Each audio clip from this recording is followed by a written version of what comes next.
turagushima mwami kubw'ubuntu bwawe buduhagije. Hallelujah. Thank you, Jesus. Nyemerera dutambe igitambo cy'ibiganza byacu imbere y'umwami. Iki gikorwa ndagikunda cyane kuko ni ukugaragariza umwami ko si kubw'imbaraga zacu ahubwo turazirikana ko ari we wabikoze. Ibiganza byawe byombi biri hejuru, uhamanye n'umutima wawe, ubwira umwami ngo ubuntu bwawe burampagije, ndi kumwe nawe ndaruhutse. Akanya gato gusa ijwi ryawe rizamuka imbere y'umwami n'ibiganza byawe bimuzamuriwe. Niba amaboko yawe nta kibazo afite, niba ashobora kuzamuka uyamuzamurira umwami.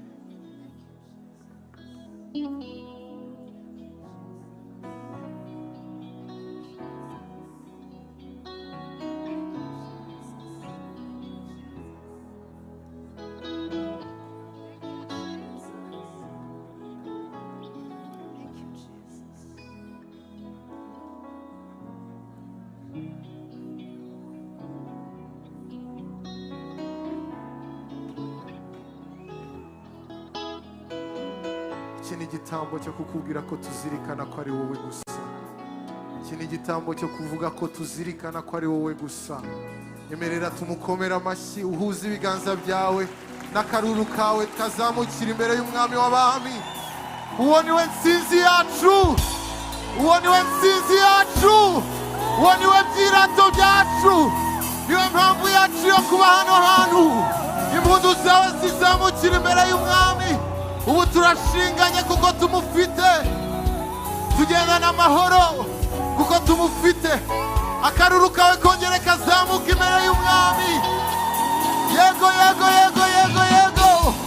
Impundu zawe zizamukira umwami, impundu zawe zimuhimbaze, impundu zawe zimuhimbaze. Arabikwiriye, arabikwiriye, arabikwiriye.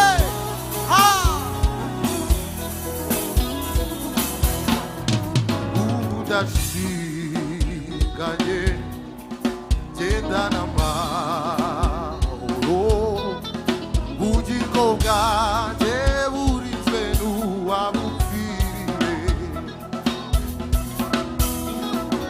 Udashinganye gendana amahoro, ubugingo bwanjye burinzwe n'uwabupfiriye. Udashinganye gendana amahoro.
AMAHORO ubugingo bwanjye burinzwe n'uwabupfiriye. Haleluya, haleluya. turi kurimba ngo navuye mu byaha mva mu butware bw'isi ninjira mu buruhukiro bw'umukiza Yesu. Biroroshye. Ubugingo bwanjye burinzwe n'uwa wino papa.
Who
umwami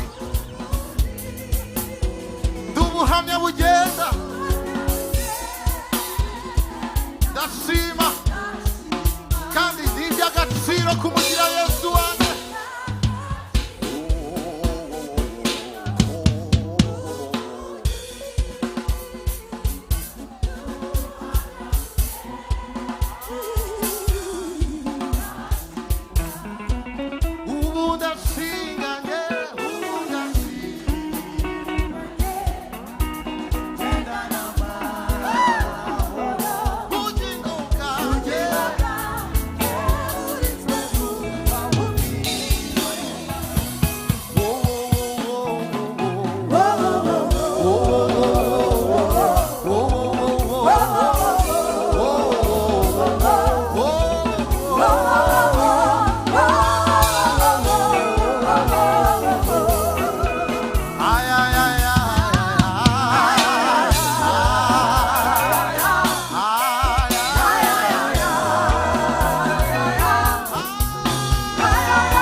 genda n'amahoro adashira ubugingo bwanjye burinzwe n'uwabupfiriye haleluya haleluya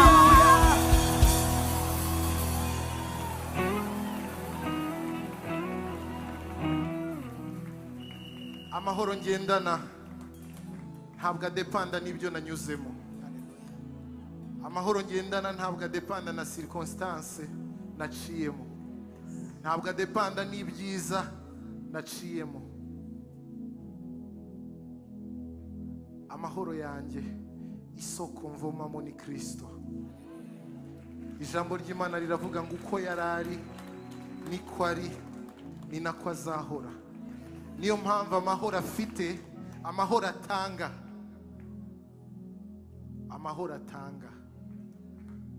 ntabwo ahindurwa na situation ntabwo amahoro Kristo atanga ahindurwa n'ubukode twabonye cyangwa twabuze ntabwo amahoro atanga agereranywa n'indwara dufite yakize cyangwa yanze gukira ntabwo amahoro aduha adepanda nuko twariye cyangwa dushonje ubu ndashinganye genda nama ubugingo bwanjye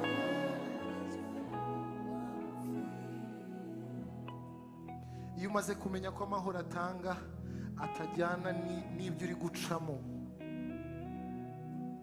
usobanukirwa neza ko agufite mu kiganza cye ijambo ry'Imana riravuga ngo yaduciye nk'imanzi mu kiganza cye intama ze warazifite ngo nta kibasha kuzivuvunyura mu biganza bye iyo ni assurance ngendana ntabwo bisaba ko babinsomera buri munsi nibyo ngendana amahoro adashira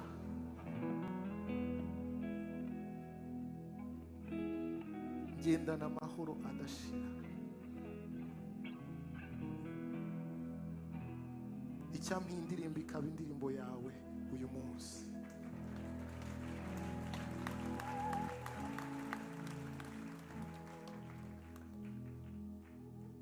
Amahoro Yesu aduha kurenga ibibazo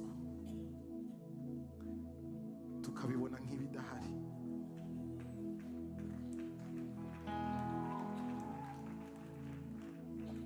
Ayo mahoro niyo tugendana, kuko yaravuze ngo nunyura mu mazi nzaba ndi kumwe nawe, nuca mu muriro turi kumwe ntuzashya. Ayo niyo mahoro ngendana. Niho Shadraka na Meshaki na Abednego bahagaze baravuga ngo ibasha kudukiza. Ayo mahoro turayafite, ariko niyo itadukiza nta gihungabanya amahoro yacu.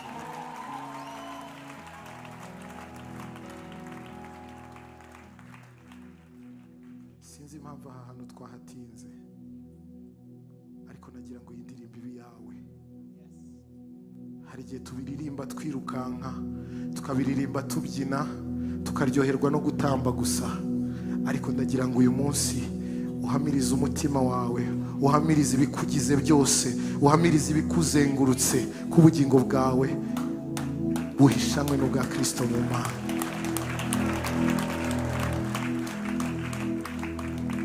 Bihamirize surrounding yawe, uvuge ngo ubu ndashinganye. Iyo ngendana amahoro adashira, kuko ubugingo bwanjye burinzwe n'uwabupfiriye. Ubu ndashinganye ngendana amahoro, ubugingo bwanjye burinzwe n'uwabupfiriye. Ubu ndashinganye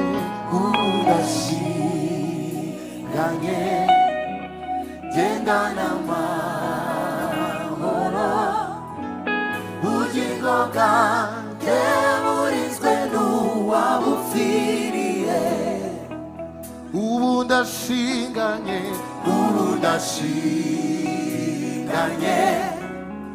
ngendana amahoro, ubugingo bwanjye burinzwe n'uwabupfiriye. Ubu ndashinganye ngendana amahoro, ubugingo bwanjye burinzwe n'uwabupfiriye. Ongera kandi ubihamye, ndashinganye, ubu ndashinganye ngendana amahoro, ubugingo bwanjye burinzwe n'uwabupfiriye. Ubu ndashinganye ngendana amahoro, ubugingo bwanjye burinzwe n'uwabupfiriye. Ubu ndashinganye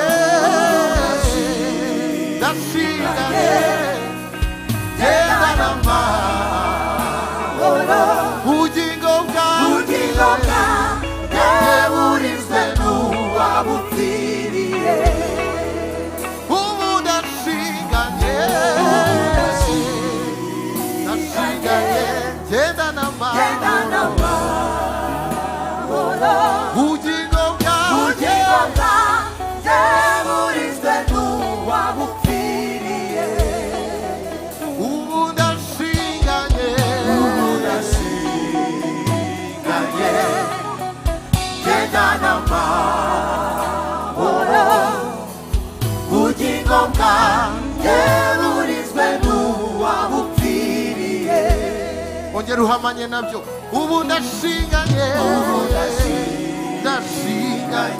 ngendana amahoro, ubugingo bwanjye burinzwe n'uwabupfiriye. Atwumva amajwi y'iterero, ubu ndashinganye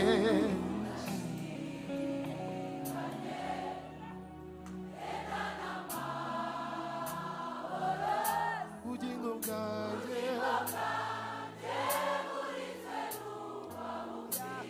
nukuri turabihamya ubu ndashinganye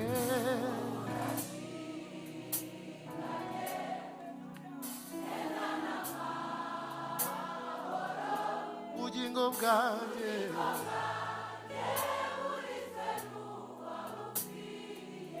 wabihamya kurenzaho ubu ndashinganye ndashinganye genda n'amahoro amahoro ubugingo bwanjye burinzwe ongera ubihamye kandi ubu ndashinganye ubu ndashinganye genda n'amahoro ubugingo bwanjye burinzwe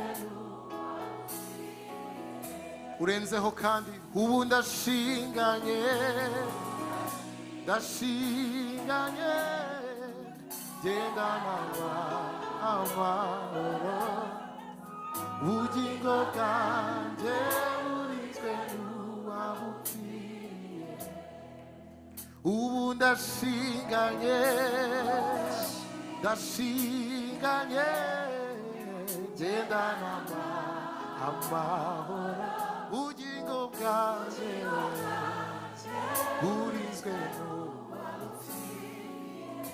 ongera kandi ubu ndashinganye genda n'amahoro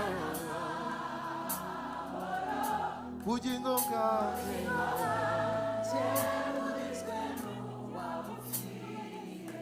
turabihamiriza ibituzengurutse byose nanone ubu ndashinganye genda n'amahoro ubugingo bwanjye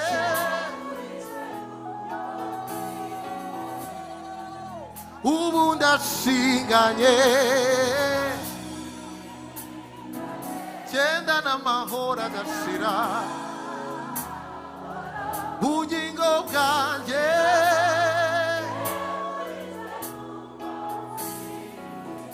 ndabihamya kandi ndashinganye ubu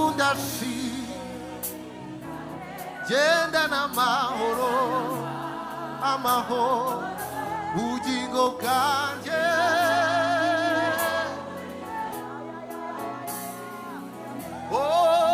ubu ndashinganye ubu ndashinganye genda n'amahoro ubugingo bwanjye burinzwe n'uwabupfiriye ubu ndashinganye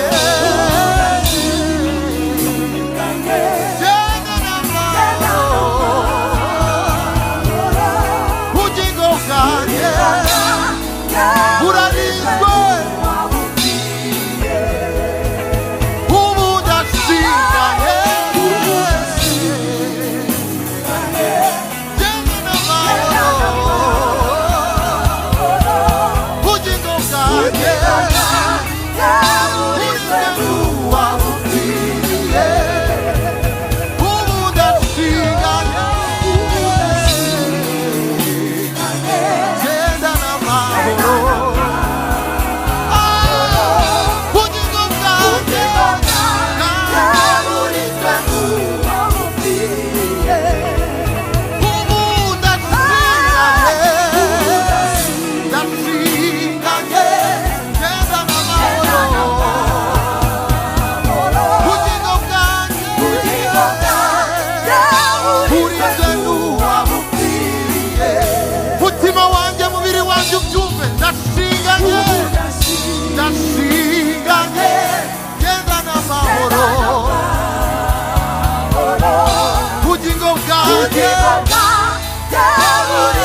ndashinganye gendana amahoro ubugingo bwanjye burinzwe n'uwabupfiriye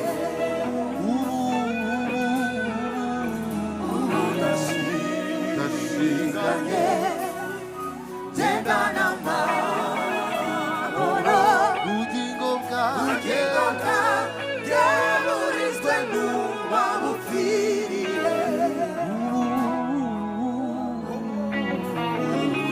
burinzwe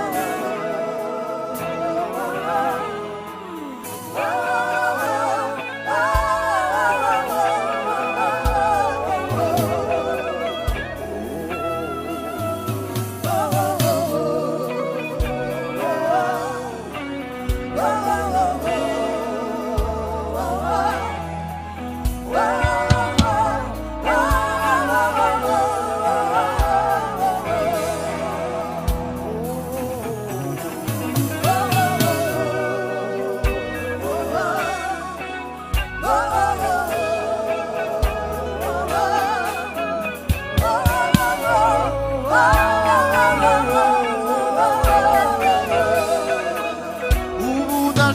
ndashinganye gendana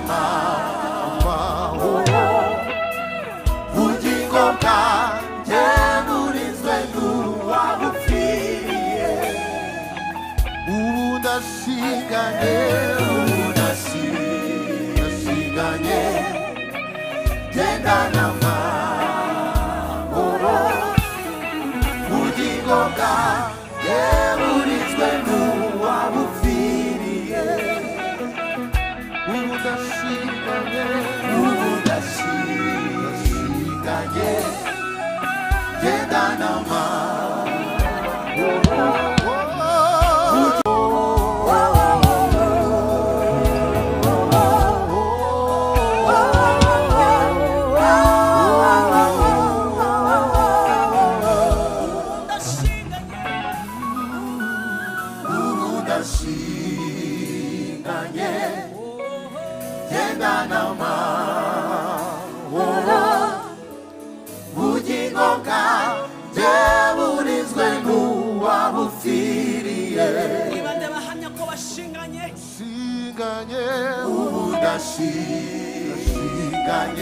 Thank you, Lord.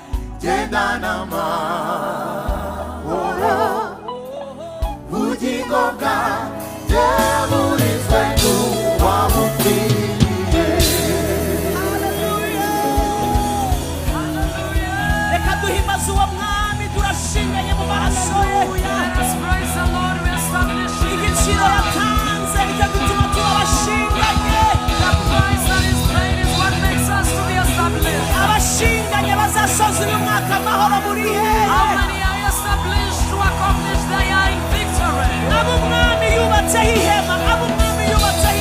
How many are surrounded by the protection of the Lord?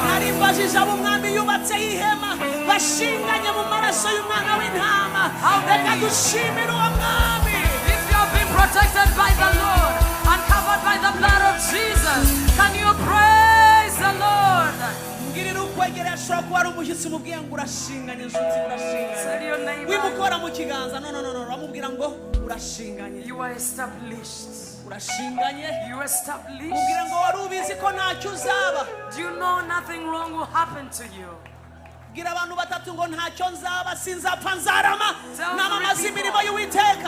Nothing bad will happen to me. I will not die, but I will live and declare the works of my God. Nothing wrong will happen to me.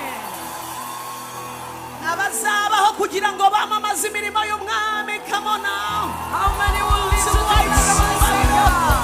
We give Him glory.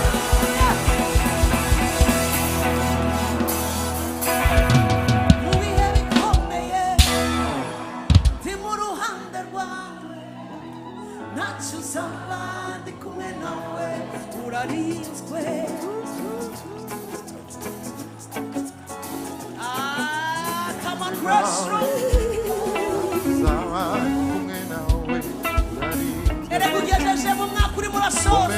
You're about to end the year.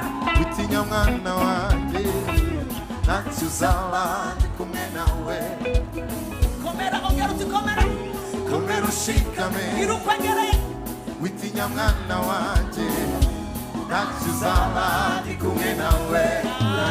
Ongera umubwire uti komera. komera ushikame witinya mwana wanje nachuzaba ndi kumwe nawe urarinzwe Ongera umubwire ngo komera. komera ushikame witinya mwana wanje nachuzaba ndi kumwe nawe urarinzwe ubiye bikomeye ndi mu ruhande rwawe nachuzaba ndi kumwe nawe urarinzwe ubiye bikomeye ndi mu ruhande rwawe nachuzaba ndi kumwe nawe urarinzwe komera komera ushikame witinya mwana wanje nachuzaba ndi kumwe nawe urarinzwe ubiye bikomeye ndi mu ruhande rwawe nachuzaba ndi kumwe nawe urarinzwe nachuzaba ndi kumwe nawe urarinzwe nachuzaba ndi kumwe nawe urarinzwe oh sirugoba urarinzwe nachuzaba ndi kumwe nawe urarinzwe nachuzaba ndi kumwe nawe urarinzwe gihe kimwe nari mu bihe bikomeye nareba imbere nareba inyuma nkabona ntanzira numva ijwi ry'ihumure rimpamagara komera shikama witinya nachuzaba ndi kumwe nawe urarinzwe igihe kimwe nari mu bihe bikomeye nareba imbere nareba inyuma nkabona ntanzira we numva ijwi ry'ihumure rimpamagara komera shikama witinya nachuzaba ndi kumwe nawe urarinzwe mu bihe bikomeye ndi mu ruhande rwawe nachuzaba ndi kumwe nawe urarinzwe komera komera ushikame witinya mwana wanje nachuzaba ndi kumwe nawe urarinzwe mu bihe bikomeye ndi mu ruhande rwawe nachuzaba ndi kumwe nawe urarinzwe komera komera ushikame witinya mwana wanje nachuzaba ndi kumwe nawe urarinzwe mu bihe bikomeye ndi mu ruhande rwawe nachuzaba ndi kumwe nawe urarinzwe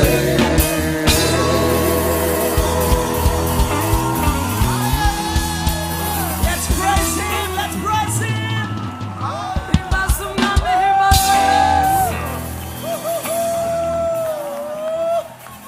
Tuwa icyubahiro mwami wa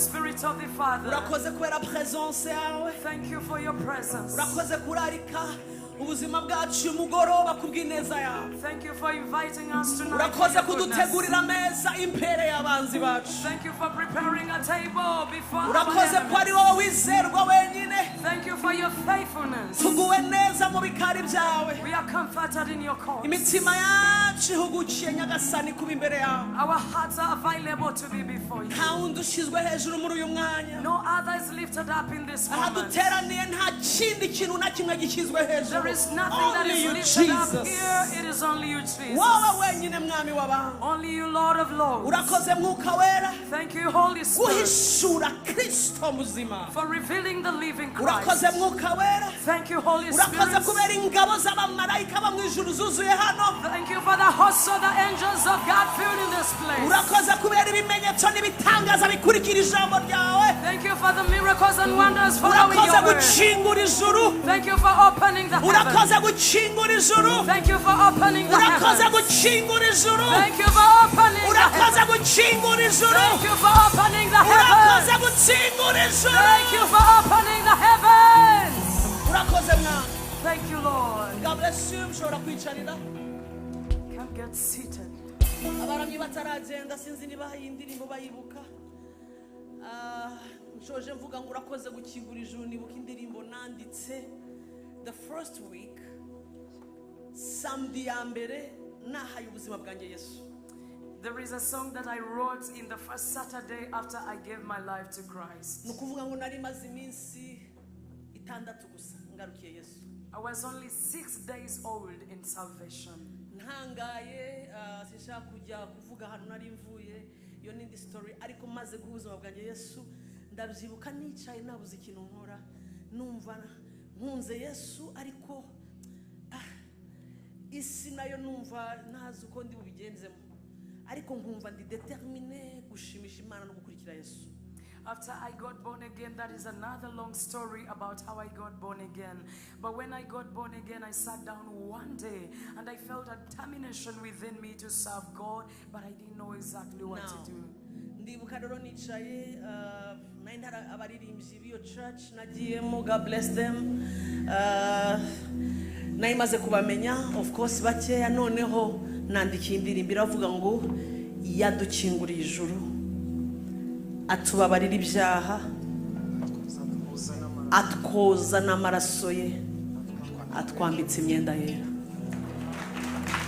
Yes, numvaga ariyo magambo nabwira Imana, nshima ko adukinguriye iki, yankinguriye ijuru, ambabarira ibyaha, anyoza n'amaraso ye, none anyambitse umwenda wera.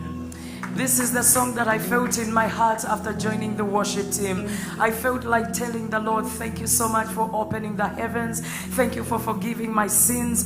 Thank you for taking away my sins and washing me and giving me a holy garment. Now, do you remember that song? Iragenda gutya. Yadukinguriye ijuru. Is it the right key? atubabarira atwoza n'amaraso ye, atwambika umwenda wera. Yesu adukinguriye ijuru, atubabarira ibyaha, atwoza n'amaraso ye, atwambika umwenda wera. Yesu yadukinguriye ijuru, atubabarira ibyaha, atwoza n'amaraso ye, atwambitse umwenda wera. Yesu yadukinguriye ijuru, atubabarira ibyaha,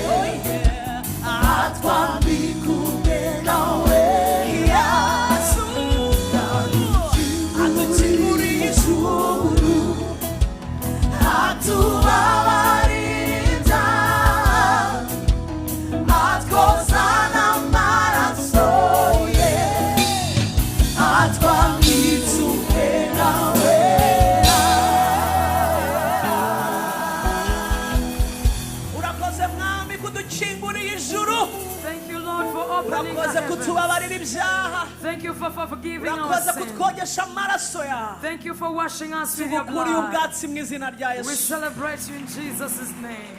Amen, amen, amen, amen. Iyo ndirimbo igenda direct ku muntu winjiye uyu munsi ari ubwa mbere hano, ari ubwa mbere mu nzu y'Imana nyuma y'igihe kirekire, kandi umaze igihe kirekire utazi Imana. Uretse gato hari abantu mwinjiye, it's your first time. Uwo munsi ndimo ndavuga nawe n'uyu munsi wawe.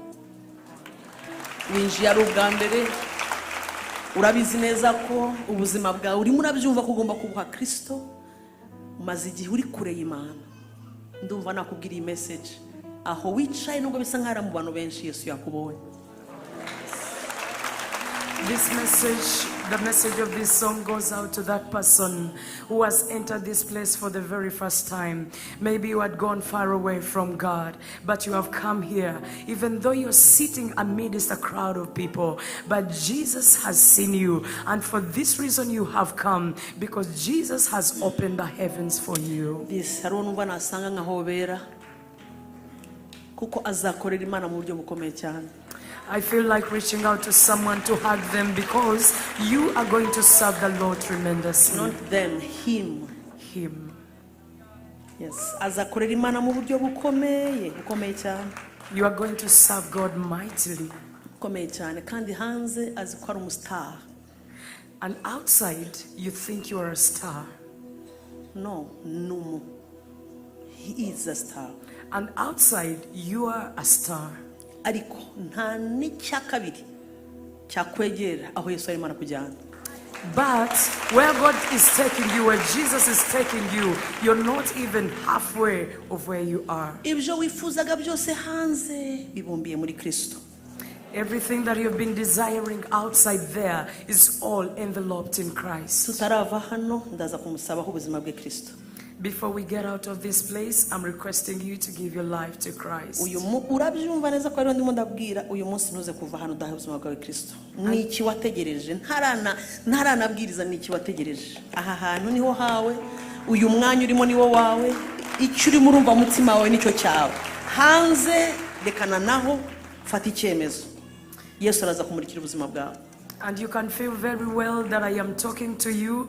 This is what you are waiting for. Everything that you desired, this is your day. Just take a decision. Jesus is going to give you light. God bless you. Mbwirira rero kwegereye ngo isaha yageze cyangwa izagereje. Tell your neighbor, is the appointed time now or it will come tomorrow? Mumbwirire ngo uko bisa simbyitayeho, isaha yawe yageze. I don't mind your situation, but your appointed time has come. Usura bimubwire. Have you told your neighbor? Waba umwegereye ku buryo wamukubita urutugu. Can you tap them by their shoulder? Mubwire ngo this is your time now. Tell them this is your time now. Igihe kigeze ntabwo bagisimbuka, mubwire ngo nubu. When the appointed time has come, you never skip it. It is right now. Agusubije gute? What is the answer? Mubaze ngo yageze izagera. Is the time now? Mubwire uti I swear the time is now. isaha yageze. Yes. Ariko mureke ndirimbire uyu muntu iyi ndirimbo. Let me sing for that person a song. Is it the right key? Go down. I've got the mind made up and I won't turn back. Genda gahoro ndimo naririmbira umuntu hano.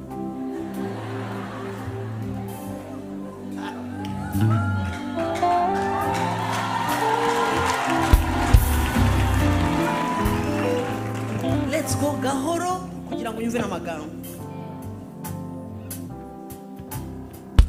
I've got my mind made up and I won't turn back. Oh yes, to see my Jesus someday. I've got my mind made up and I won't turn back, because I want to see my Jesus someday. I've got my mind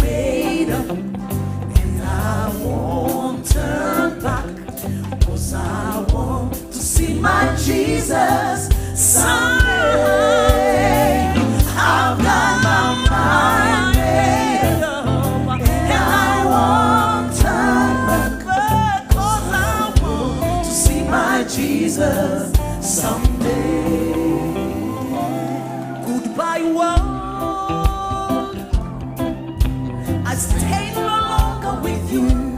Goodbye pleasures of sin, I stay no longer with you. I've made up my mind to go God's way the rest of my life. I've made up my mind to go God's way the rest of Goodbye world, I stay no longer with you. Goodbye pleasures of sin, I stay no longer with you. I made up my mind to go God's way the rest of my life. I made up my mind to go God's way the rest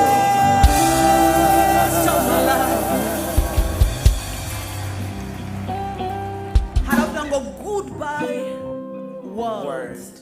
Urabeho wasiwe. I'll stay no longer with you. Sinzongera kubana nawe. Goodbye pleasures of sin. Urabeho binezeza by'icyaha. Sinzagumana nawe. I've made up my mind. Namaze guhindura imitekerereze yanjye to go God's way. Gukurikira inzira y'Imana all the rest of my life. Imyaka yanjye yose. Mama bwiza ukuri. This person is a VIP mu bwami bw'Imana. I want to tell you that this person is a VVIP in the kingdom of God. Nuwagaciro azazunguza isi. You are very valuable and you're going to shake the world. He's a great evangelist. He's a great evangelist. Evangelist ni umuvugabutumwa uzagarura souls nyinshi. You're going to bring so many souls to the Lord. Mu byukuri wimenye kandi urabyumva umutima wawe. And you can feel it in your heart. Urabyumva ibintu byagushobeye urimo urareba ahantu hose byagushobeye pe ariko Imana yakuzanye neza. Ndimo ndavuga nka hari umuntu umwe ariko ndashaka buri wese yumve ko ari we. Kuko hano hinjiye abantu benshi binjiye ni wowe kandi umutima wawe murabikubwira. As I talk to you, I do not want you to think that it is your neighbor. I want you to receive this word directly to you and put yourself in that position that it is you, because we have come here and we are many people. Yes. So, ubyumve neza ko ni Imana yakuzanye, si invitation y'abantu, ni Imana yashatse kuhura nayo today. I want you to receive it. It is God that has brought you. It is not the invitation of people. God wants you to meet Him today. Ndaza gusaba ntusohoke hano tudashoje amateraniro, ntusohoke hano niba guhamagara cyane ubabwira uti niyo muretse gatoya. Uve hano dushoje kandi ndakwinginze uze kuza kwakira Yesu hano. Do not go before the end of the service, please. Wait till the end Kuko of the wabyumvise service. mutima wawe, you belong in the house of God. And you feel it in your heart that you belong in the house of God. Tumuvuyeho. Okay. Natanakizwa ndamukurikira tu. If you don't get saved, ndakomaho tu paka ngukureho nimero. I am going to follow you up. Sawa, mbariza ukwegere ni wowe se. Ask your neighbor, you the one.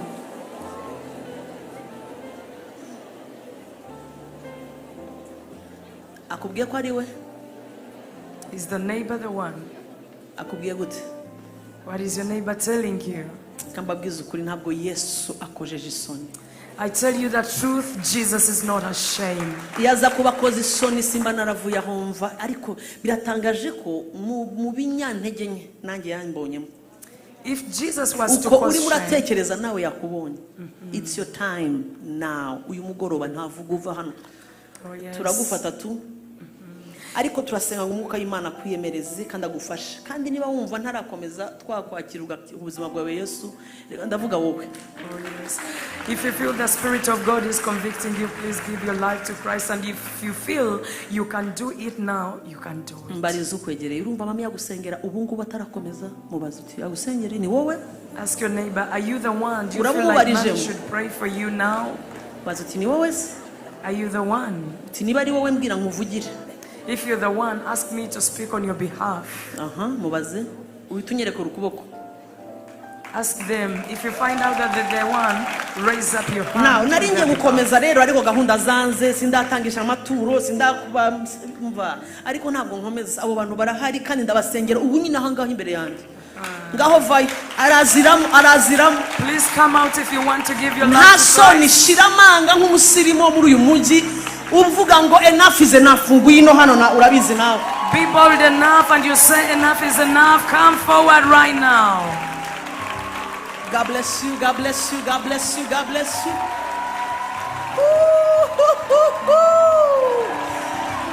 I've got my mind made up and I won't turn back, 'cause I want to see my Jesus someday. I've got my mind made up and I want to see my Jesus someday. I've got my mind made up and I won't turn back, 'cause I want to see my Jesus. With one and umutima haguruka. Don't fight with your heart. I've got my mind made up and I won't turn back. Come on, Grassroom, celebrate Jesus. Grassroom, celebrate. I've got my mind made up. We celebrate you, Jesus. I want to see my Jesus someday. I've got my mind made up and I won't turn back, 'cause I want to see my Jesus someday. By word. Ariko murahari Grassroom muzikibaye. Muzikibaye mugoro. What is happening tonight? I stay no longer with you. I made up my mind to go God's way the rest of my life. I made up my mind to go God's way the rest of my life. Goodbye world, I stay no longer with you. Tukuha icyubahiro mwami w'abami mugoroba. We give you glory, Lord of Lords, Stay no tonight. longer with you. I made up my mind to go God's way the rest of my life. I made up my mind to go God's way the rest of my life. I've got my mind made up and I won't Baracyatambuka. Yes, you coming forward. want to see my Jesus. Protokole mwabafasha bari hariya kugira ngo bakomeze I've got my mind made up and I want to see my Jesus someday. Nigitangaza, nigitangaza, uko nahawa gakiza kubuntu. Nigitangaza, nigitangaza, temunyabya nahawa gakiza. Nigitangaza, Nigitangaza, nigitangaza, uko nawa nahawa gakiza kubuntu.